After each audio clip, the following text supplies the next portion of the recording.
Est-ce que, quand ta journée commence comme ça veut dire que tout le monde va partir par le haut? Non. Ah, tant mieux. Hein. C'est tout l'effet que ça vous fait à vous? Peut-être même que si ça commence par quelqu'un qui monte, ça veut dire que le suivant pourrait descendre et ça pourrait être moi. Vous ne pensez qu'à vous. Bah évidemment, à qui d'autre? Cher ami, j'ai trouvé l'homme qui s'aime. Je ne tiendrai pas ici trop longtemps. Quelqu'un arrive.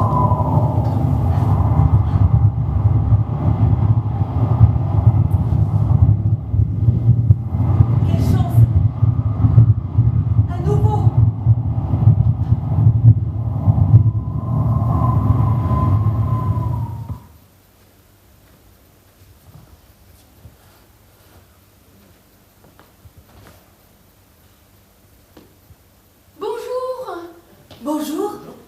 N'ayez pas peur. Mais pourquoi voulez-vous que j'ai peur? Je vous présente Julien, Monsieur le Président... Delbecq. Président... Delbecq. Pardon? Delbecq. Et moi-même, Madame Bonaventure. Je suis ravie d'être ici. Et vous croyez que vous êtes malheureuse? Le seul fait de pouvoir marcher normalement, sans appareil, sans crispation ni douleur, suffit à me renseigner. Être libérée de tous ces sondes, ces tuyaux, ces cathéters, ça me donne envie de danser. Oh, la pauvre enfant, j'ai bien peur qu'elle se croie morte. Bonjour Laura. Bonjour, doctoresse. Comment vous vous connaissez? Laura a déjà fait un séjour ici. La première fois, quand j'ai perdu connaissance, je quittais mon corps. J'étais légère. Légère, comme aspirée vers une lumière que je distinguais mal. Oui, ça n'avait été qu'un profond évanouissement. La deuxième fois, je suis restée 3 jours ici. Cette fois-ci, Nous verrons. Vous êtes gravement malade? la santé n'est pas mon fort. Laura, pouvons-nous aller dans votre chambre? Oh non, Je dois vous dire des choses très confidentielles. ma santé n'a rien de confidentiel. Laura, s'il vous plaît, allons dans votre chambre. Qu'avez-vous à m'apprendre? Que mon cœur ne bat presque plus? Qu'il menace de s'arrêter si je ne suis pas greffée immédiatement? Je le sais déjà. Vous n'avez pas changé. Qu'il faut que quelqu'un meure rapidement, brusquement et proprement pour que je lui vole son cœur? Je le sais aussi. Pourquoi voulez-vous que je prenne un air grave quand on parle de ma santé? Ce serait irrespirable. Advienne ce qui arrivera. À tout à l'heure, ma petite Laura. Docteur, est-il possible Non. que... Égalité, cher Président, égalité. Jamais rien connu de si humiliant. Qu'est-ce que vous aimez faire dans la vie? Moi? Je ne sais pas. Et vous? C'est décevant comme réponse. Je suis un homme décevant. Qu'est-ce que vous étiez en train de faire avant que j'arrive? Oh, comme d'habitude, on disait du mal des uns des autres, on mordait un peu pour se faire les dents. On continue. Mais on ne vous connaît pas assez pour bien dire du mal de vous. J'ai une idée. Dites. Vous allez être choqués. Non, dites. J'aimerais que l'un de vous me fasse un peu la cour. Ridicule. Vous ne voulez pas? Vous savez, à cause de ma santé, les garçons n'ont jamais été entreprenants avec moi. Mais ici, puisque rien n'est réel, rien ne dure, on pourrait faire semblant. Semblant de quoi? Moi, je fais semblant d'être normale.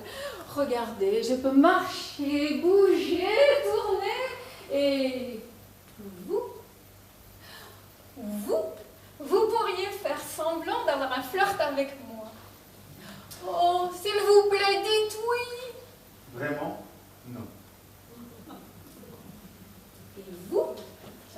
Faites-le, vous. J'ai quand même la nette impression qu'elle préférerait que ce soit Comptez vous. pas sur moi. Mais c'est elle qui compte sur vous. Je ne veux pas. Pourquoi? Parce que vous ne savez pas? Ah, ces mots-là, je les connais par cœur. Je les ai vomis 100 000 fois, j'en suis malade d'avance. Mais pour lui faire Mais plaisir. à quoi bon? Alors quand il s'agit de draguer quelqu'un pour votre plaisir à vous, alors là vous trouvez les mots, hein. Mais quand il s'agit de faire plaisir à quelqu'un d'autre, il n'y a plus personne, hein. Oh. Et vous là, vous en êtes capable? Pardon? Oh, non. Bien sûr que j'en suis capable. Je vais vous faire un brin de cours. Un brin? Un baobab. Alors, mon enfant, est-ce que je commence par la lune, les étoiles, les arbres, les animaux, ou je passe directement à vous? Moi, directement. Soit.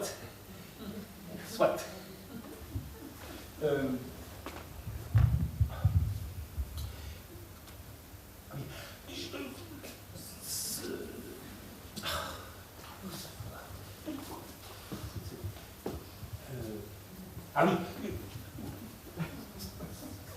Oh oui.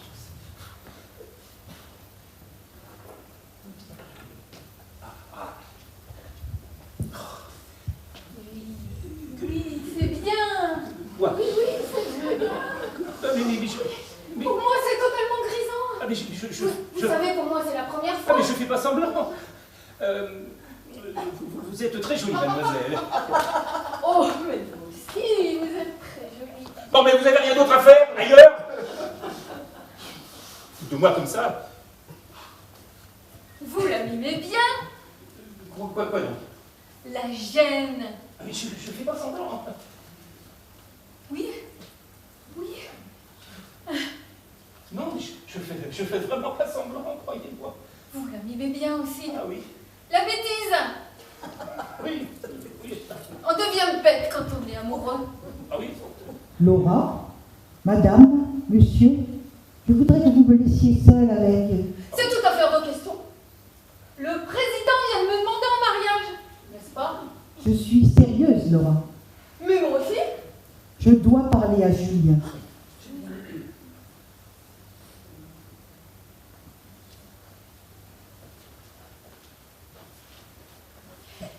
Vous avez bien fait de refuser ce jeu. Sur Terre, je serais sans doute tombée folle amoureuse de vous. Julien, vous venez d'entrer en salle d'opération. L'équipe médicale détecte plusieurs hémorragies internes. Je vais m'en remettre. Ils font tout pour... Vous passez un moment très difficile. C'est tout?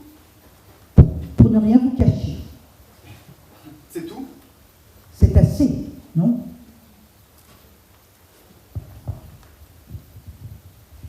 N'ayez pas peur. J'aimerais bien vous y voir, oui. Mais vous m'y voyez? Pardon. Rien de plus commun que de se penser unique. N'ayez pas peur puisque vous ne savez pas ce qui va arriver. Soyez confiants. Mais est-ce que vous avez une idée de ce qu'il y a en haut, vous? J'ai de l'espoir. Comment vous faites pour être aussi optimiste? Quand on ne peut pas faire autrement, je me suis habituée à mettre de l'énergie partout. Sans doute parce que je n'en ai pas dans mes muscles. J'aime la vie d'un amour non réciproque, mais d'un amour fou. J'aime la mort aussi. Et vous devez plaire aux hommes. Non, je leur fais peur. On n'imagine pas qu'un garçon sérieux puisse tomber amoureux de moi. Sur Terre, je suis un simulacre de femme, un fantôme, je n'ai aucun avenir. Là-bas, ils font comme s'ils étaient immortels. Ils n'aiment pas, ils investissent. Je ne vous crois pas. Julien, c'est votre tour. Oui. Mettez-vous dans l'ascenseur. Oh, je vais mourir. Je suis persuadé que je vais mourir. J'ai peur. J'ai peur, Laura. Parlez-moi.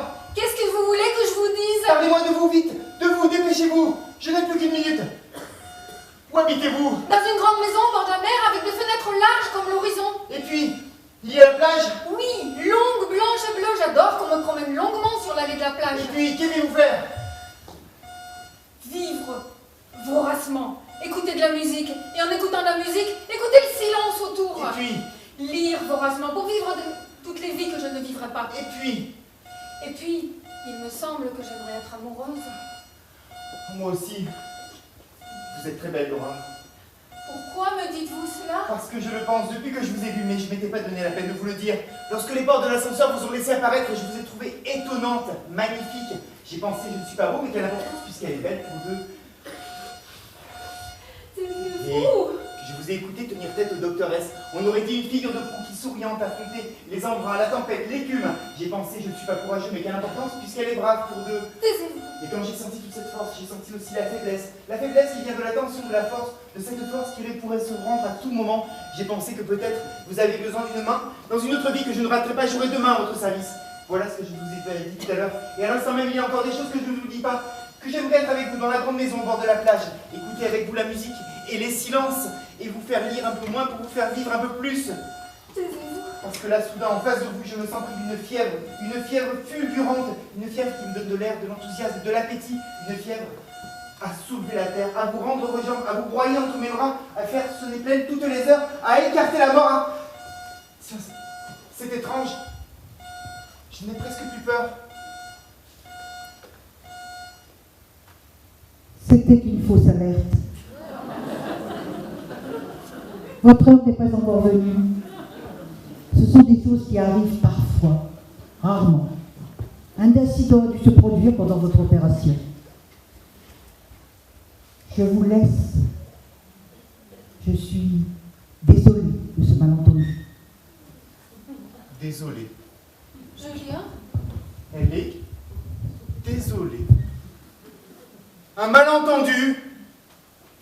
Elle est désolée, mais c'est trop tard maintenant, c'est trop tard. C'est trop tard, je te l'ai dit. Non, tu n'as rien dit. Je t'aime.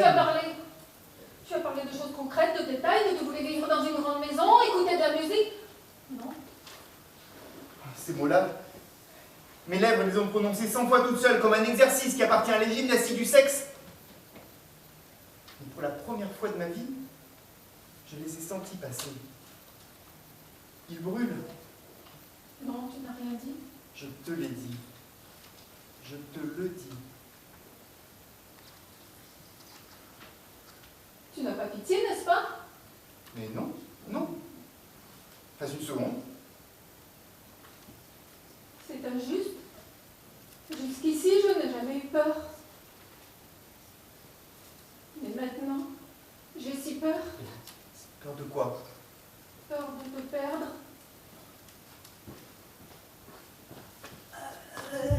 Désolée. Décidément, depuis que tout va mieux, tout le monde est désolé ici. Je voudrais parler à Julien.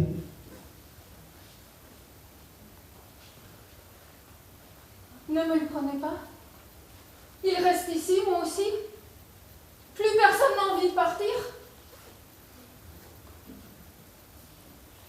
Bien, je crois que je vais reprendre mon emploi de confidente. Venez, Laura. C'est toujours le rôle que je joue dans les histoires d'amour, moi. Julien, je sais ce qui s'est passé. Pendant un instant, vous avez failli sortir du coma. Oui, c'est bien ce qui s'est passé. Le brouillard s'est dissipé. Et Laura? Je ne peux rien dire. Mais qu'est-ce qu'ils en pensent en bas? Il faut qu'on trouve un cœur à lui greffer. C'est la dernière solution. Et il y a une chance? Chance. Chance, c'est peut-être le mot. Il faut que quelqu'un meure pour qu'elle vive. Quelqu'un qu'on amène à l'hôpital Saint-Louis, et cela dans les heures qui viennent. Bon, et vous ne savez pas? Je ne sais jamais qui va mourir, maintenant ou demain. On vous informe, non? On? Mais oui, le Dieu, le diable ou le destin ou je ne sais quoi, là. Il y a bien un grand livre où tout est écrit, non? Et puis qu'est-ce qu'il y a dans vos dossiers d'abord? Des éléments. Et alors? Juste quelques éléments. Votre nature, votre santé, votre histoire, mais pas vos choix. Vous arrivez au monde chargé de données, alourdi par une hérédité, une famille, un milieu, attaché à un pays, à un village, à une époque, à une langue. Tout vous distingue. Mais une seule chose, une seule, vous rend identique. Vous êtes libre. Libre, comprenez-vous? Libre d'habiller votre corps, libre de vous ouvrir les veines, libre de ne pas guérir d'un chagrin d'amour, libre de devenir héroïque. Croyez-moi, il n'y a pas de grand livre du destin, seulement quelques indications sur une fiche, des données. Ce qu'on ne peut pas calculer, c'est votre liberté. Qu'est-ce que vous me racontez, là? Je ne vois pas très bien ce que Laura pourrait choisir. Elle est née avec un corps qui ne fonctionne pas. Elle aurait pu choisir de ne pas le supporter, de jouer les malades, de plonger dans la dépression et puis très vite s'enfoncer dans la mort. Mais elle a choisi d'aimer la vie, malgré tout, d'être joyeuse, d'être légère, d'être amoureuse de tout. Sa naissance l'avait mise dans l'ombre, elle a préféré la lumière. Toutes les personnes qui ont croisé Laura se souviennent d'elle comme d'un soleil. Et je l'aime. Je l'avais compris. C'est idiot, n'est-ce pas? D'aimer, jamais. Par contre, vous devez, par honnêteté, vous demander si vous aimez réellement Laura, ou si vous n'en êtes tombé amoureux que parce que c'était impossible. Je vais la voir. Laissez-la moi quelques instants. Naturellement, je ferai s'en va lorsque j'arrive.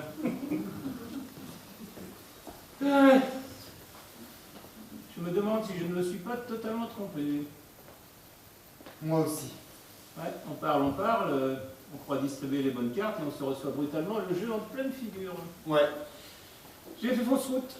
Comment? Vous aussi? Décidément, une épidémie de remise en question contamine cet hôtel. Mon jeune ami, seuls les crétins ne changent jamais d'avis. Croyez-moi, j'en ai bien connu.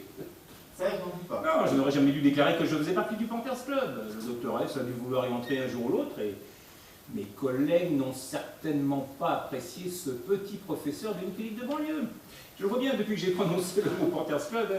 Il le regarde de travers, il me fait payer son échec. Monsieur le Président, arrêtez de plaisanter. Pensez-vous que quelqu'un s'intéresse au Panthers Club ici? Mais évidemment, mais tout le monde voudrait faire partie du Panthers Club. Monsieur le Président.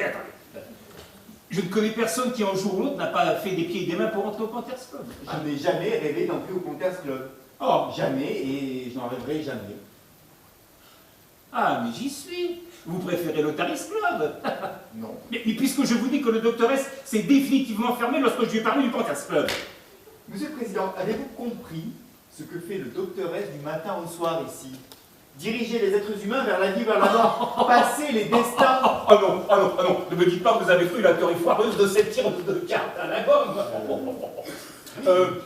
Un lieu entre la terre et le ciel où nous attendrions que notre sort se décide, vivre ou mourir par l'ascenseur.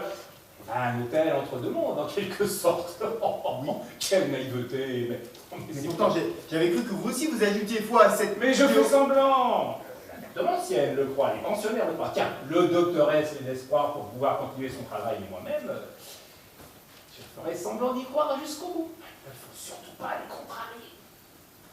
Et selon vous, où sommes-nous alors? Ça va dans un asile d'aliénés. Ah. Ben oui, il y a que des fous ici. Et qu'est-ce que vous y faites? Une erreur d'aiguillage. Lorsque l'ambulance m'a emporté, après mon choc, eh bien, elle a dû se tromper de service. Et c'est ce que je me tue à répéter depuis 2 jours au docteur. Et comment expliquez-vous que je ne souffre plus de ma cheville? Et que Laura, qui habituellement se déplace en fauteuil, puisse danser, puisse marcher? Les pouvoirs de l'autosuggestion. Et que vous-même, dans votre chambre, vous puissiez entendre converser votre femme avec vos 2 fils? Oui, bon d'accord, effectivement, ça c'est étrange. Enfin, il doit bien y avoir une explication. L'explication, c'est peut-être ce que vous niez. Allons, mon jeune ami, mais soyons sérieux, un tel endroit n'existe pas. Ça n'est écrit nulle part. Et si, comme moi, vous aviez fait vos études religieuses, eh bien, vous le sauriez. Nous montons directement devant Dieu. Et n'est-il pas possible que Dieu soit juste à l'étage d'après? Ineptie, mais ce n'est pas dans les textes. Enfin, mais regardez autour de vous, cette réception, cet ascenseur. Mais tout ça n'existe pas, je suis formel, tout ça n'existe pas. Et moi, je n'existe pas? Bah évidemment, je suis formel. Enfin, mais comment pouvez-vous passer à côté des gens et des choses comme ça sans les voir? Mon jeune ami, tout est une question d'éducation. Cela s'appelle avoir des convictions. Voilà. Vous vous rendez quand même compte qu'il y a quelque chose qui vous échappe, non? Mais évidemment, mais... mon cher ami, lorsque quelque chose nous échappe, à quoi devons-nous nous rapprocher? À nos convictions. Alors finalement, vous êtes plus sûr de vos convictions que de ce que vous voyez. Mais bien sûr, mon jeune ami, le chemin est étroit, obscur, confus, et c'est pour ça que nous avons nos convictions, un peu comme un bâton et une lanterne pour nous guider. Ben, sinon, à quoi cela servirait-il? Non, croyez-moi, vous raisonnez trop. Et vous? Vous raisonnez comme un tambour. Ça sonne parce que c'est creux. Pardon? C'est creux. Quelle nuit fleurie! Ah bah ça m'étonne pas, vous préfériez l'Otaris, tiens. Ah. Dommage que vous n'ayez pas été là la dernière fois. C'est vrai. Mais j'espère que vous allez rester longtemps parmi nous. Moi aussi.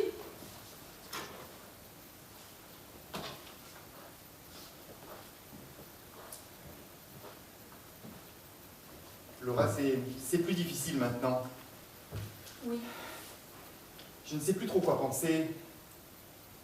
Laura, c'est un amour sans avenir. L'avenir ne compte pas. Tu as raison. Voilà, on y arrive. On n'a plus besoin de se parler. Ah, vous vouliez passer la page boursière? Je vous en prie, allez-y. Mon crétin de fils aîné prétend que les actions Romina ont baissé. Ah. Mais c'est le même journal qu'hier. Eh oui, et qu'avant-hier. C'est complètement idiot. Lorsque je suis arrivée il y a 6 mois, et je lis tous les jours. Mais comment pouvez-vous relire continuellement le même journal? Vous parlez sans savoir, mais moi qui le connais par cœur, je peux vous garantir que le Républicain indépendant du 3 octobre, on n'a jamais fait mieux. Mais je vous dis, comment pouvez-vous relire continuellement le même journal? Ça, je ne comprends pas. pas à chaque fois éprouver une réelle sensation de surprise, mais de l'intérêt. Oui, j'ai beaucoup d'intérêt pour cette femme de 180 kilos qui vient de perdre son travail pour surpoids et qui a 6 enfants à élever. Chaque fois, je me demande, mais comment va-t-elle faire pour les nourrir? Et ce cher Premier ministre-là qui a perdu les élections, hein, dont le parti a perdu les élections, chaque fois je me demande, mais comment veut-il faire pour gouverner? Mais ça, c'est une histoire réglée, non? Figurez-vous Non, que... si vous me donnez la réponse aujourd'hui, comment voulez-vous que je me pose la question demain? Mais vous vouliez avoir des informations? Je n'aime pas les informations, sinon je ne lirai pas les journaux. Non, ce que j'aime, c'est le suspense, le feuilleton de la vie. J'aime imaginer que quelque chose est en train de se produire. Enfin, si je voulais apprendre, je lirais des livres d'histoire. C'est complètement folle. Ah, si vous incarnez la raison, je veux bien jouer le rôle de la folle. Pardon. C'est affligeant de constater à quel point vous manquez de répartie.